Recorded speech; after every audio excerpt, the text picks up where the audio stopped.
Today, Biden's new head of disinformation's interesting history. And Joe Biden suggests your kids are not, in fact, yours. They are still saying the quiet parts all out loud. We've got all that and more coming up, and it all starts right now.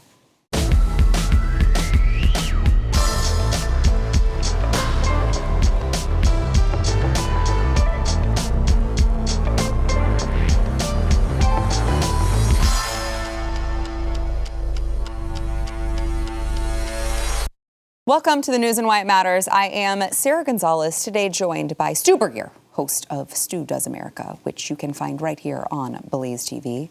Also joined by, very excited to have Dave Rubin back in studio, of course, host of The Rubin Report, which you can also find on BlazeTV, as well as make sure that you're subscribed to both of these gentlemen on YouTube. Agreed. Which...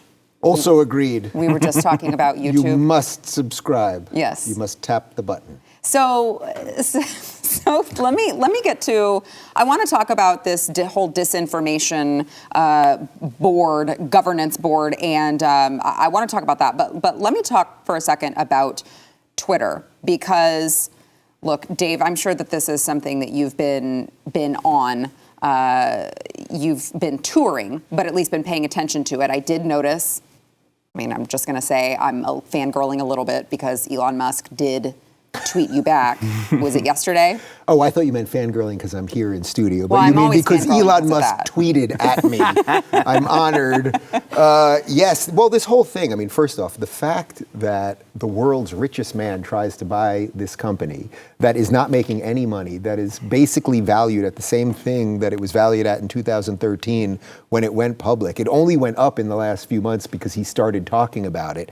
That the company was willing to just die on the sword, right? Just totally take themselves out to not let him get it. He finally gets the freaking thing. And then what's happening? All of the blue check journalists and our friends in the administration and all these people, they're freaking out because free speech might be respected online. And there's nothing scarier than free speech. So I tweeted out to Elon Musk, I said, look, as long as you're kind of cleaning up the mess here and looking into things, how about we look into the 54 million followers that the New York Times has, because they can't get more than 20 retweets on anything. I said, if I tweet out a banana emoji and a picture of an 80s sitcom star, I guarantee you it will do better. And I tweeted out a picture of an emoji banana and Sophia Petrillo from the Golden Girls, played by venerable actress Estelle Getty, of course.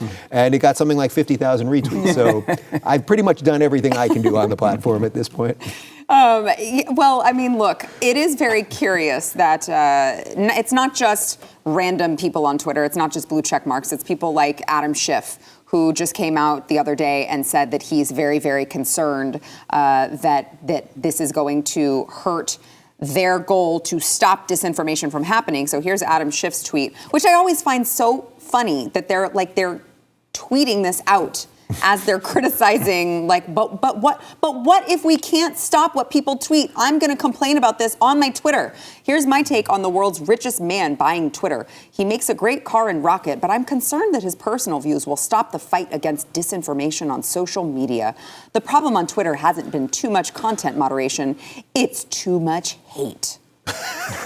Really? The thing is, his personal views in this context are just allowing others to express their personal views. Like, that's all he wants. It's dangerous. I guess it is to the left. It's clearly very dangerous. It's interesting. At least Adam Schiff mentioned the car company. Here's a party, the Democrats, who have been for years telling us the greatest existential threat to all of us as humanity is global warming. Here's the one single person who has done more in this battle than anyone else in the history of human beings. And yet they are terrified that he might get control of a social media platform because others might be able to express their opinions.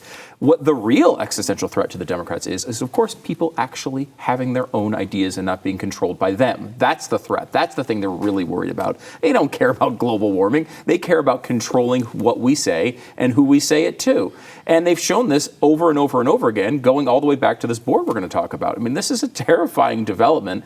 And the last place in the world that needs to be moderating speech is the government. I was pretty sure we had that locked up in a document at one point, but apparently not. What was that thing? It was old. I remember it's on this dusty. like kind of dusty, and there was some extra things they put writing was into really it. What was it fancy, again? yeah. But the hate thing is interesting because Sarah, I see you on Twitter sometimes, and people say pretty mean things to you. You have not called for anyone to be banned or for Twitter to be destroyed or anything else. So putting aside the disinformation fiasco coming from that guy, who is a disinformation specialist, Adam Schiff. I mean, he lied about Russia maybe more than anybody, other than now, I would say, Biden or his son or something like that. But I mean, he made up the impeachment, in essence, Adam Schiff.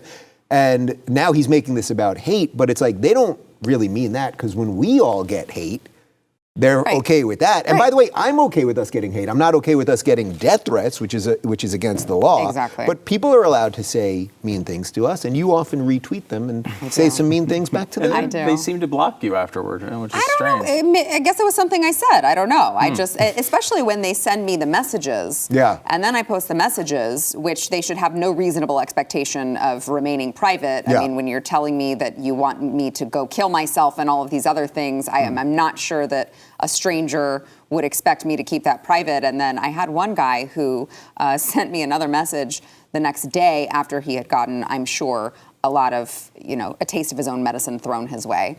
And he sent me another message and he was like, hey, look, listen, even though I do hate you, and you are a very hateful person, which I found to be weird, I shouldn't have said the things I said. So, if you want to delete the tweet, that's fine. Whatever you want to do. I just want to close the hate loop. And then a couple hours later, he was like, hey, I really need you to delete that. I'm like, no, I don't think I will. Yeah. My favorite is when people say something like really horrific to you, and then I just block them. I block them or mute them. I don't complain about it. I just block or mute. That's it.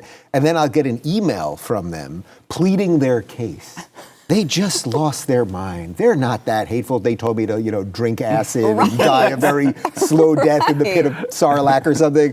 But that was just like a little aberration. They're actually a good person, and if I unblock them, they will not do it again. That's great. But I've never, I do not do the unblock. If I have blocked you, you go off to the Blocking is Netherlands. committed. You've committed at that point. Yeah, when that's you it. block I them. don't unblock. The muting thing is a feature that I always like, because I do love that. I like the idea that these people are just sitting there continuing to message you, and you've never seen them in months and months and months and months. Yeah. That's to me the most fun thing, because of course when you block them, they get all proud of themselves that they got blocked. Yeah. But again, I think this whole conversation indicates this whole thing just brings out the absolute worst in people. Yeah. I really do think some of these people who write you probably do mean that they feel bad about what they said. They probably do mean that, like, I can't believe who I was in that moment. But that moment is constant on Twitter. It really is a terrible, terrible place. And I don't think Elon is going to be able to help that. He's going to be able to help the company make a lot more money. He's going to make the technology a lot better. I mean, if people are like, well, it's not really going to change your experience. Have you ever seen a Tesla? My friend has a Tesla, and he was over at our house, and it played Carol of the Bells with horns and lights and opening up the trunk and stuff. It was synchronized. It like danced. I mean, this guy is going to make the site better. This is what he does, and they're going to make a ton of money, I'm sure. When it comes down to the discourse on Twitter, that's going to be up to us as individuals, and it should be up to us as individuals. Stu, there are whoopee cushions in every seat of the Tesla. Do you know that? I'm not kidding. I have a Tesla. No. You can set it up so that you can make farting sounds it will literally come from each seat, so you can set up anyone in your car. And I'm talking long farting. So he has like 8 different farts, like the like really like insane. I don't want to get too graphic. I was going to say, you just but you go got it. for But I am literally That's not hilarious. kidding. That is an actual thing. How can you not like Elon Musk for this reason? Yeah. Again, this is a guy who's committed. He is what I think we would all at this table define him as an environmental extremist. Yes. Yeah. He is nuts when it comes to global warming. He drives me crazy when he talks about it. But he's the type of guy I would want to be if I was the richest man in the world. I have 5 interests, and I'm just going to do something I'm just going to take over all those things and do everything that I think is awesome. And on a whim, change and put in, whoopee cushions in cars for no reason, because he thinks it's funny. He seems to enjoy life. He shot a Tesla into orbit for no reason. Yes. I mean, there's a Tesla flying around the Earth right now because he just felt like doing it. But joking aside, he could have done anything with his life at this point, obviously. He literally could have just put his family on a rocket ship and said, we're just going to go out into space forever. He literally could have done that. And instead, he got into the worst fight possible. It kind of tells you he's a decent guy, you know? Yeah, he cares. Yeah. I mean, he does care. Yeah. And again, he's not promising anything other than allowing people to say what they believe. He's not even promising, you know, and I think there will be people on the right who don't like this when it comes in, but he's not even promising to stop censorship. He's just saying, like, hey, more, you know, timeouts instead of permanent bans. I want it to be, you know, even for both sides. That is all we're asking for as conservatives. We're not asking, we want the rules to be clear and be applied equally. Yep. So I found it interesting because he tweeted about kind of what you're talking about here, Stu. He said, for Twitter to deserve public trust, it must be politically neutral, which effectively means upsetting the far right and the far left equally. But I kind of disagree because I don't see the right getting upset at it being politically neutral, right? You have the far left who has, for years and years and years, had all of the industries geared towards them and biased towards them, and they're the ones who throw a fit every time something might be politically neutral. And I don't see that from the far right. So I just took kind of an issue with that because I'm like, I understand what he means by it, but I don't think the right is going to be upset. But they've been having to deal with Hollywood and all of these other industries that have not been politically neutral, but like biased towards the other side. So it's like, yeah, I don't think the right's going to be upset about that. It was his one misstep so far. That one tweet, I mean, he's been tweeting a lot actually, and that was his one misstep because the thing is that the left, and this is their own words, they believe that words are violence. I mean, that's what they've been telling us. They don't think that violence is violence, right? So if you burn down a Target, that's not violence. But if you misgender someone, that is violence. So neutrality to them is also violence, meaning if you don't do something to defend the honor of the oppressed, you are inherently violent towards them. That is a type of violence. So I think that was his one mistake. But, you know, relative to the fact that the entire world is watching the guy and he's getting in, I think he's going to learn that pretty quickly, that the right, I mean, look what we all just said here. If someone says something you don't like, you block them or you mute them or you just move on with your day or you expose their email address. That's your particular brand of doing this. But that we all accept that, oh, people are going to be mean online. It's just part of the human condition and it's part of tech. Where the left is like, no, we actually want to silence people, which is also why they want to send people to gulags. I mean, that's why socialism as a general rule, not to be too controversial on the show today, is not great. Yeah. Wow. Whoa. Now we've got a title for the episode. I was going to say, now we have to censor this entire episode. And to your point, Dave, I liked that Elon tweeted this little meme out that shows, you know, me and my fellow liberal over there on the left-hand side where there's left, center, and right in 2008. And then 2012, the fellow liberal is going way further left, and he's like stuck there in the center. And then you move over to 2021, and he's inching a little bit closer over to the right, not because he's moved, but because the left has moved so far the other way. That's literally my life story in stick figure form, right there. Yeah. And then I want to share one other tweet from Elon because he's just such a bizarre person. He said, next time buying Coca-Cola to put the cocaine back in. I just love that he doesn't seem to, he's so unfazed by all of the criticisms he's getting. He's like, I really don't care what you guys think. I mean, it's the definition of FU money. The guy's really got is. $280 billion. He can say whatever he wants, like, whenever he wants. I don't care what you think about it. He could buy Cracker Jacks and then Hunter Biden would be all over it. There you go. There was crack in original Cracker Jacks. So, I don't know. They were delicious. They were. So let's do this. So let's go ahead and take a break, and then when we come back, I want to talk about this Disinformation Governance Board and the leader behind it. What she has a little bit of a disinformation peddling history herself, so we'll get into that after the break. First, we want to thank our sponsor, Omega XL. So look, there are a lot of joints in your body, 360 joints from your neck down to through your vertebrae, and that's a lot of joints that can be damaged with just daily activity, aging. You have children. Oh my gosh, those things age you a lot. All right, so if you are living those things age you. Let me just tell you. So if you have children and you hurt all the time, you should consider Omega XL. It is an essential fatty acid combination from the waters of New Zealand, which I'm going to be sexist because I have men on my program. Okay, you men You men out there, you men here, you hear something's natural and you're like, doesn't work. You're wrong. You are wrong on this one. It actually targets the inflammation in your body, which is the root cause of your pain, even though you wouldn't know it. So if you're using a topical cream or anything, you're rubbing it on and it feels really good for 10 minutes and then it goes away. Don't do that. You're just masking it. Get to the root cause of the pain with Omega XL. You can order a bottle, get a second for free right now if you go to omegaxl.com/news. Don't live in pain. Try it. It is omegaxl.com/news.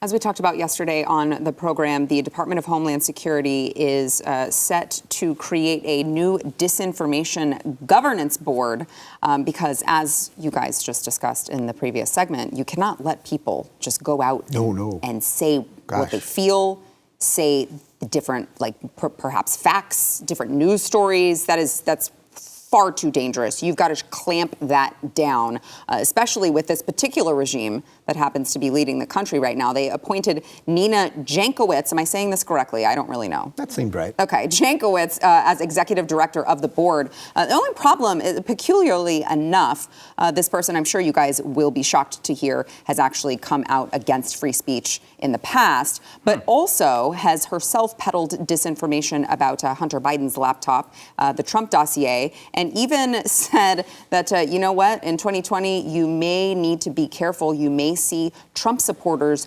armed at the polls. Watch.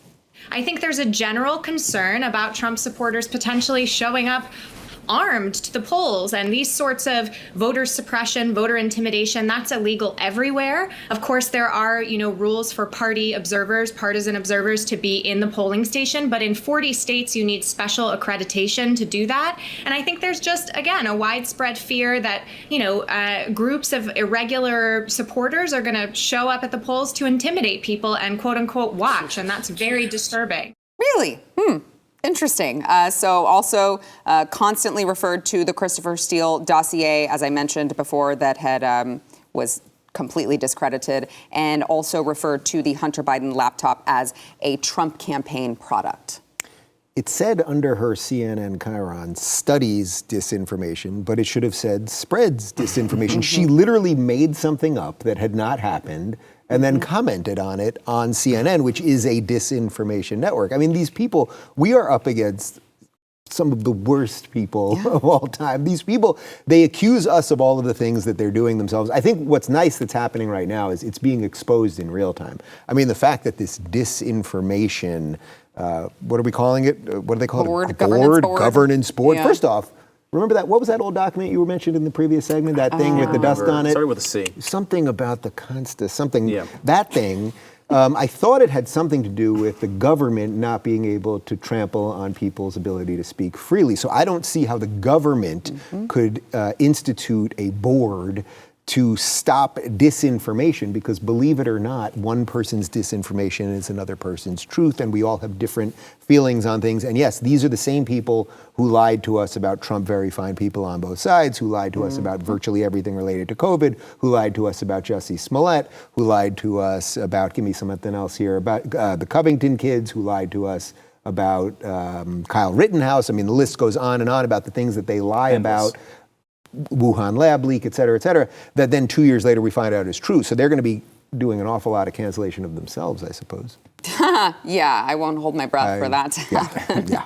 I mean, this can't be a thing, can it? I mean, but you say that should not be able to do these things. You say that, but look at all of the things that they were able to do with no problem. Yeah, no, it's true. Look at our border right now. I mean, I don't know that they would have any power to actually act on these things, but maybe they would. I mean, who knows? I wouldn't be surprised in this day and age. It does seem that there's a little bit of, you know how like if you, let's say you're on a diet and you go off the diet and it's Sunday and you just had a big breakfast and, the end of the day's coming, dinner's coming or whatever, and you're just like, screw it, I got one more meal. I'm just going to go for it and eat whatever I can. It's starting on Monday.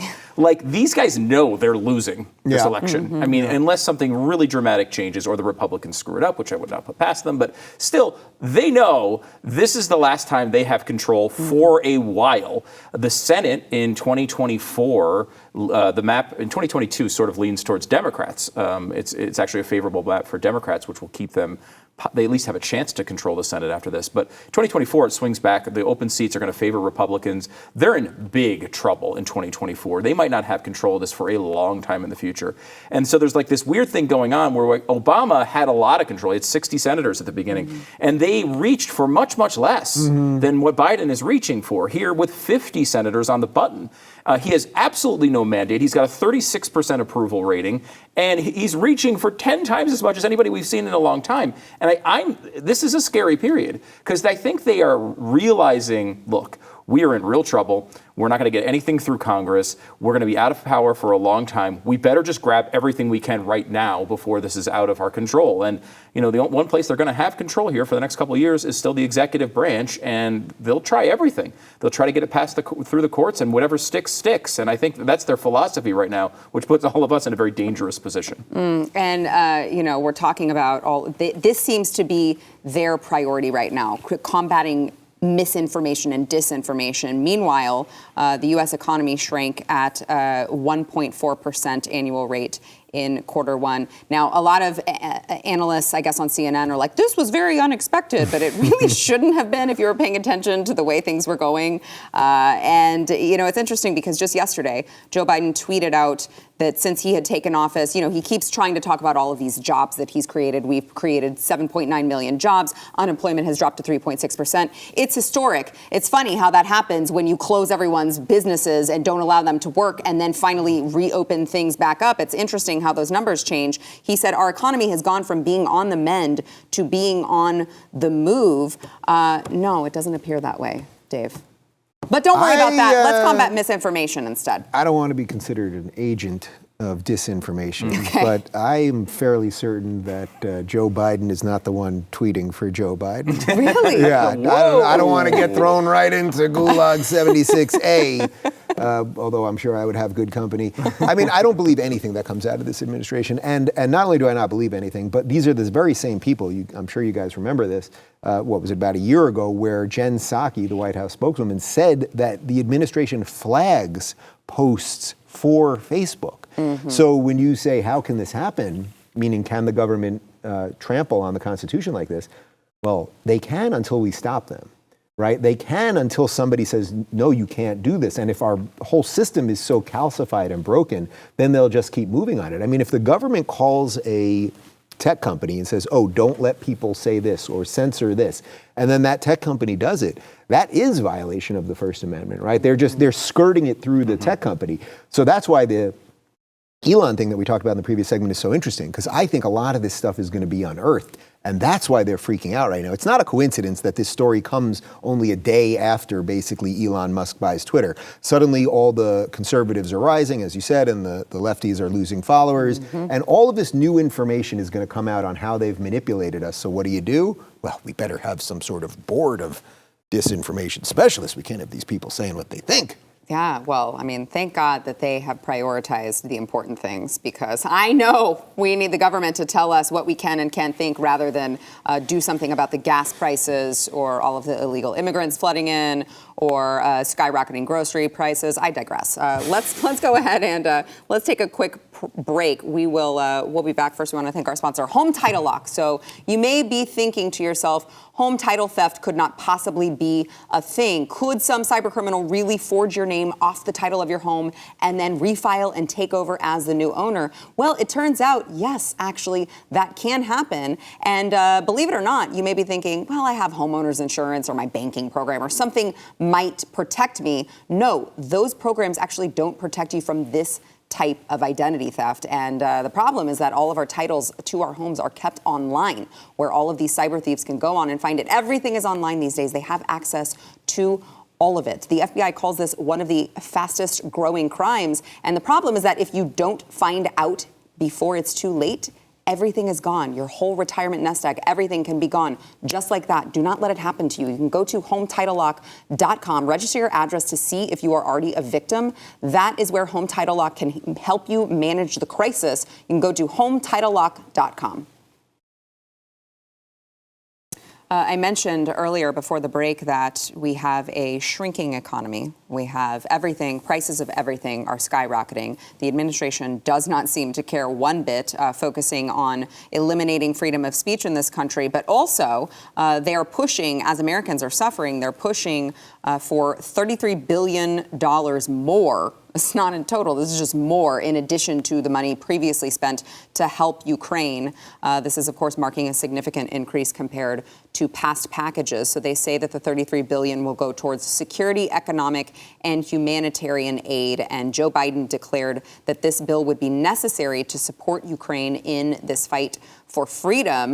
Joe Biden, he had some rough moments during this speech that took place today. I want to play a little clip for you. Watch. That will enhance our underlying effort to accommodate the Russian oligarchs and make sure we take their ill-begotten gains.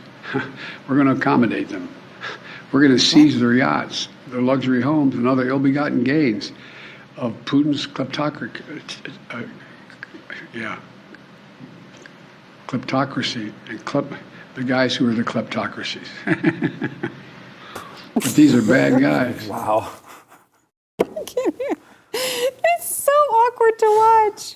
I can't. Wait, so we're accommodating the Russian oligarchs? Yeah. I thought we were supporting Ukraine. No, we're giving them yachts. They deserve more yachts, more cash. I feel like this is conflicting information coming from the White House. They just said that we need to support Ukraine, but now we're accommodating the Russian oligarchs, and kleptocracy is a very difficult word. It's more disinformation coming from this White House. We don't know what we're doing. I don't know what side of the war we're on anymore. How much longer do you think we can pretend with Biden? How much longer can this charade go? Like, who's going to break the dam on this thing? You think it's Obama? That would be my guess. That one day, it can't last much longer. It just can't. He's breaking down in front of our eyes. And at some point, even though we're all talking about it, and the online world knows it, and the clips of him breaking down are all going viral, the mainstream, which still has some level of an airlock on what can be discussed or not, is still suppressing it. They're still ignoring what we can all see. Mm-hmm. And at some point they won't. My guess is that it's going to be something like Obama's going to be on some show and he's going to say something like, I guess maybe President Biden's lost a step or two, something like that. And then that will be the signal to the system, sort of like when Jon Stewart was on Colbert, remember that? And he finally said the thing about the Wuhan lab leak, and then suddenly everybody was repeating what we've all been saying for 2 years. That's how the system operates. They all wait, and then somebody says to them, it's kind of okay to say the thing that we all know, and then they all kind of do it. But I mean, that is not good. That is not good. You have to believe there's no way he finishes out his term. If he continues to decline at the rate that he is now, it's a pretty rapid rate. Why has Dr. Jill Biden not done anything? She's a doctor, for God's sakes. And you must refer to her as a doctor. That's a great point. Yeah. One might say she very much enjoys being first lady and is taking advantage of all of the opportunities. We know I'm not saying it. No. Because she's a doctor, and you have to respect that doctor title. I'm just saying one might say that. We know she's whispering commands to him when they're together. Wave. Sit. Don't sit, please. Don't. It is really disturbing to watch this stuff. We developed a very scientific process on Stu Does America. Did you? Yes, with the Joe Biden emotional triangle of gaffes. And basically, there is the three emotions that you feel when you watch a Joe Biden gaffe video, which is sometimes you're really sad, sometimes it's really funny, and sometimes it's really scary. Yeah. And you plot these all in the triangle. You see, they are. I feel like they're coalescing more towards the scary end lately. Especially when it comes to the war stuff. I mean, this guy might just gaffe us into a nuclear war with Russia. Those are the stakes here, and it's getting a little scary to watch it. And I think you're right. Everybody knows this, and they know it too. A lot of times we say we think, these people are so dumb, they're so disconnected. They know this. Every Democrat I've talked to, when they're honest, is very much like, look, we know this is bad, but this is our guy, and when he's here with us, and we have no other choice, it's that we have to stick with him right now. The question comes, I think, after this election. I don't think there's any chance he's leaving office or dropping out anytime before the Senate is out of their control, because right now they drop out, Kamala Harris gets elevated, and the Senate would have to approve that vice presidential slot, so they can the Republicans could be, obstructionist there and not allow that tie-breaking vote. So they really can't abandon him at least until after this. If it goes really poorly, though, in November, really poorly as it very well might, there's going to be an argument that's going to last for a few months to say, hey, we have this opportunity now. This guy, it didn't work with this guy. Who is the best chance that we can have right now to win in 2024? And let's move in that direction. We can elevate Kamala. We can put in somebody else as vice president. We can just say it's health reasons. We can say it's family reasons. I mean, he has a son who's constantly on crack. We can come up with something and have him sort of nicely push his way out and try to come up with some strategy to do something in 2024. Because if they run this guy again with 2 more years of this sort of deterioration, he might not be able to walk on stage, let alone get through a debate. The other thing is, I always say this, but it's that the scandal is the non-scandal, because there is a scandal. This is a scandal. There is no doubt he is medicated. There's no doubt. We all know it. So that means there is a bunch of people at the White House that know what's going on, whether that's Secret Service people, whether that's the doctors, whether it's literally the chef.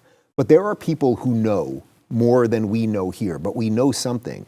So that's what a scandal is. It's when a whole bunch of people know something, but nobody's talking about it. And I believe that if supposedly the most powerful man in the world is mentally incapacitated, that is quite a high-level scandal. So I don't know that it can last much longer than we've got at this point. I just don't see that it can last much longer. I think the complicating factor here, though, is that he still wants it. Joe Biden, he's a party guy, and maybe there's an appeal to him to say, hey, look, the Democrats are in real trouble if you don't get out of here right now. He might be moved by that, but he's wanted this his entire life.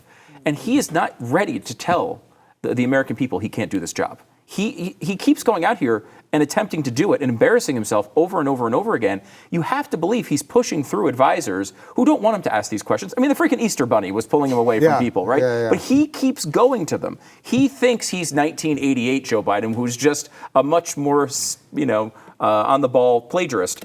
He's now at this point where he's out of it, but he still thinks he's that guy in his younger form that can get through these things and outthink everybody. He never was that guy in the first place. He's really not that guy now. And it's terrifying for our country at this moment. When we have a situation where, he's talking about regime change in Russia in a question about gas prices. This really could get us into World War III. He also said we would respond in kind to chemical weapons, which is and then everything they do, then they walk it back, then he says it again, then they half walk it back. Yeah, it's embarrassing. We need help. Somebody help us. I mean, it's just so frustrating, especially because this is the party who constantly was like, Trump's going to get us into World War III. I can't believe he has the nuclear codes. He's not fit to be president. And then here we are. And it almost makes you feel silly saying the same thing, but it's actually true this time. They impeached Trump because he drank a glass of water with 2 hands. Wasn't that impeachment 6, right? Yeah. And it's like, this guy is a drooling vegetable. I mean, no, joking aside, though, this is a 25th Amendment situation. I think we are clearly there. What else? What other evidence could we need? You know what I mean? Short of him just walking out and just pooping in his pants, which by the way they thought happened, right? They said he did. They said he did. But short of the evidence being smack dab in our face, what else is there? He obviously is not fit for this job. So I want before we have to go to break, I want to. Every time I try to say circle back around, I'm like, I don't want to sound like her. I'm going to choose my words differently. But I want to get back to the money that we're sending to Ukraine. Because, I mean, at this point, all the COVID relief that they've spent, all of this money, we're just giving away assets of the unborn. It's insane. Look, I don't want to see people all over the world suffer, but at the same time, how much money should we be giving before we're like, hey, we've got problems here in America that we need to be solving? I don't think we should be giving any money at this point. I know that's probably not a very popular opinion at some level, but it's unclear to me. Are we at war or not? First off, I mean, technically we are not, in that Congress hasn't given authorization for a war, but that never happens anymore, right? Everyone just goes to war and we pretend it's not war and everything else. And it's a special military operation. That's all. My favorite one was the kinetic. Remember that one? It was a kinetic military action. It wasn't a war, man. We made up a word. But nobody knows if we're at war or not at war. We're dumping money to this thing. Then they're blaming all of our gas prices and everything else on Putin. So that kind of sounds like we're at war. If some guy halfway across the world can do something that causes our economy to start crashing, that seems like a sort of act of war, right? These are the same people who said that Putin installed Trump. That might be an act of war. So we're in this very weird sort of the here nor there place. And also, because the mainstream media is just so profoundly horrible, I just don't believe whatever. I don't even know what the narrative is at this point with the Russia-Ukraine thing. I just don't buy it. But at this point, with money printing, our economy the way it is, and everything else, I just don't know that we need to. It's one of those things where they're always like, well, couldn't we use that $33 billion here? It's like they never do that. So I'm not even asking. Yeah. I'm not even asking for that. Right. But perhaps we just shouldn't be giving money to Ukraine, which is just such a kleptocracy. There, I did it. Right. Nice. He couldn't do it. of insanity. We should give it to the oligarchs. Those guys need money. There you go. They need it. We need to accommodate them. Yeah, in every way possible. More waiters. It's scary, and I think like one of the things that I would advocate for is because we have lots of military operations around the world. We don't always know what we're doing. The correct answer when someone asks you, are you giving missiles to the Ukrainians to shoot down soldiers and kill Russian soldiers, is I don't know what you're talking about. Even if we are doing it, we shouldn't be announcing it. Right. We shouldn't be telling them over and over again, hey, this is what we're doing. Can you imagine if Russia did this? Can you imagine if we had, 15,000 American kids dead in a war that we were fighting, and Russia was on television bragging about sending the weapons to whatever, the Iraqis that wound up killing us? We would go completely berserk.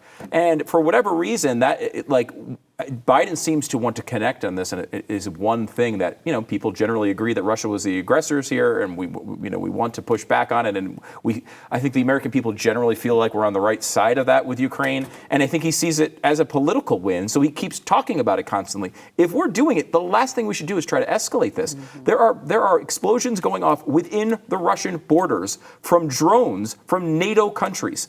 This thing could spiral out of control at any moment. Russia could easily just decide to attack Warsaw. And then we're in this war, and put all of that on top of each other, and then think about who would be handling it. Kamala Harris and Joe Biden.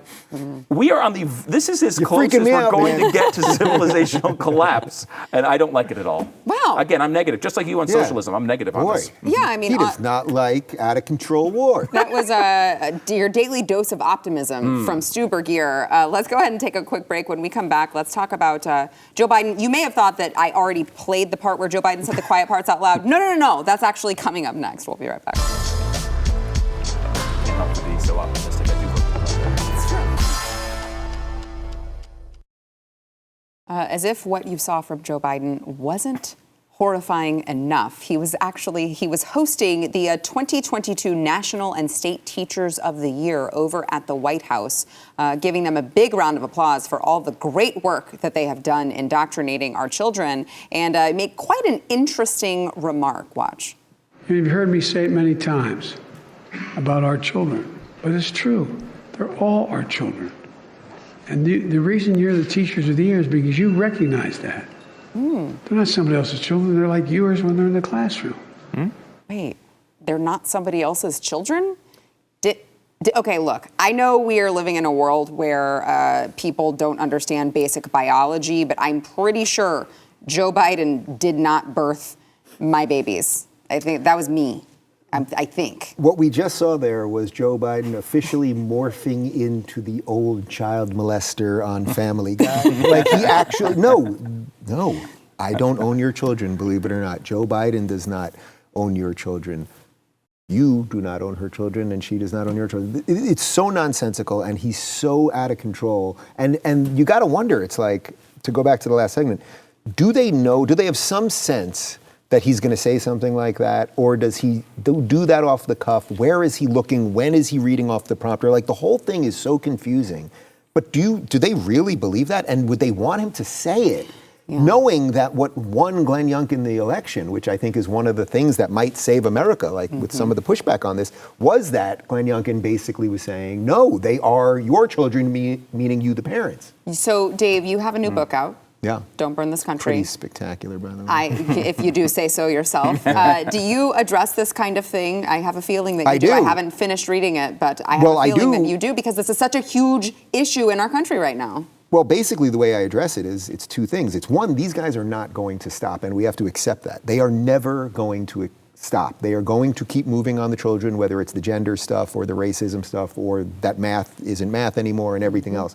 So what can you do? If you accept that as true, then you just must remove your kids from the system, whether that means homeschooling or pod schooling or charter schools or not sending them to college, at least where they get $100,000 into debt so that they can have a degree in 18th century lesbian archery, which isn't very applicable to the world today, Stu. Speak for even yourself. though you were thinking about it, that you have to separate from them. They are not going to stop. We have to accept it. You have to give the devil his due. They've destroyed a lot. And they've done it while we all watched, and we all kind of mocked it and called out the hypocrisy, but they kept doing it. Now we have to just separate from them, because a lot of people hear that and they're like, well, look, it's Hillary. It takes a village. Yeah. Now, there is some weird truth to that in some sense, but I don't want to be in their village. No. That's the difference. If we were to all come up with a village and come up with some rules, then there might be something. But the village that they want to live in is not the village that I want to live in. So I just want to separate from them at this point. And that's a sad fact for the children that they'll be indoctrinating. Right. But we have to figure out ways to thrive outside of them. Yeah, they're trying to sneak this collectivist mentality in, trying to indoctrinate everyone into it. They are, and there's a massive gap in between. At times, I think of the left, and they seem to have all these organizations set up to do all these things, and they're always pushing back and somehow effective with these crazy ideas that they have, pushing them into the mainstream. And at other times, I look at this and I'm like, this is just political malpractice. Terry McAuliffe lost an election in Virginia because of that, basically. Literally that that line, thing. yeah. When have you ever known them, though, to course correct? Yeah, they don't. No, they just double down. And they keep doubling down, and it's getting worse and worse, which is the one thing we should be able to say as people who are more conservative, to look at this and say, we should be able to take advantage of this. The schooling is a great part of this. And yes, the schools should be open from COVID. We've talked about this before. They should have opened them. They should have made sure kids were not wearing masks. All these are totally legitimate complaints, and we've complained about it forever. But that doesn't solve the education problem. Opening up crappy schools that teach your kids nonsense is not the solution. Pulling your kids out, as you were pointing out, and getting them into, if you could find the right pod or the right, a private school or homeschooling or whatever that solution is for you and your family, is so crucial, especially younger. As they are younger. We've spent so much time as conservatives talking about the universities, and yeah, they're totally out of control, but it's way too late by that point. These kids are down the wrong road by such a far distance, you can't drag them back to reality. And I think, what's the positives of the last couple of years, for all the negatives we know that are associated with them, it really has opened up, I think, parents' eyes to look at this and say, hey, this isn't something where we can just elect someone and fall asleep again. So what if we get the right person elected? It's not going to stop this stuff. We have to be engaged. And people at home watching their kids on Zoom being taught this crap has what I think has awakened parents and has made this, change the entire current of the culture, and that's a big deal. Yeah. All right, we got to take a break. We'll be back.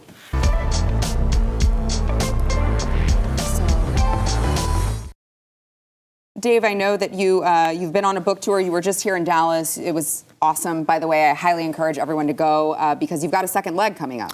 Best night of your life? Best night of my life. That's what you said to me after. This was the best night of my life. Yeah, and my husband's in the control room. He's listening.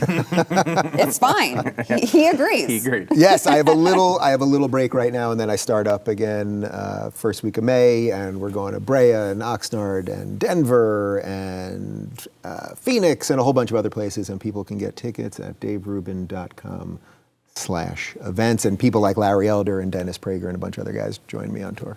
That's great. Well, Glenn Beck was supposed to join you, and then he bailed. He bailed. He claimed he couldn't speak, and apparently that's a key part of the thing when you're on stage holding a microphone. So our buddy Chad Prather jumped in. Are you suggesting that people wouldn't want to just go and watch and just look at Glenn and not listen? Well, I had thought that maybe we could get Glenn to still come and stand there and I would read his prepared remarks as he just stood there next to me. But then we said, all right, let the guy take a night off. He does talk a lot for a living. The guy's talking. He talks a lot not for a 26 living, hours too. a day. If I'm not Something like mistaken. that. Something like that. Yeah, he was a disaster at the end of last week too. So if that's I could see that. It was actually he usually has fake excuses, but that was a real That one. was a real He one. left me a voicemail like, Dave, I can't. So, all right, he's either faking it or that's real. So make sure that you catch Dave on tour. Also, don't forget, get his book, Don't Burn This Country by Dave Rubin. Stu, Dave, thank you so much for being here. Thank you, guys.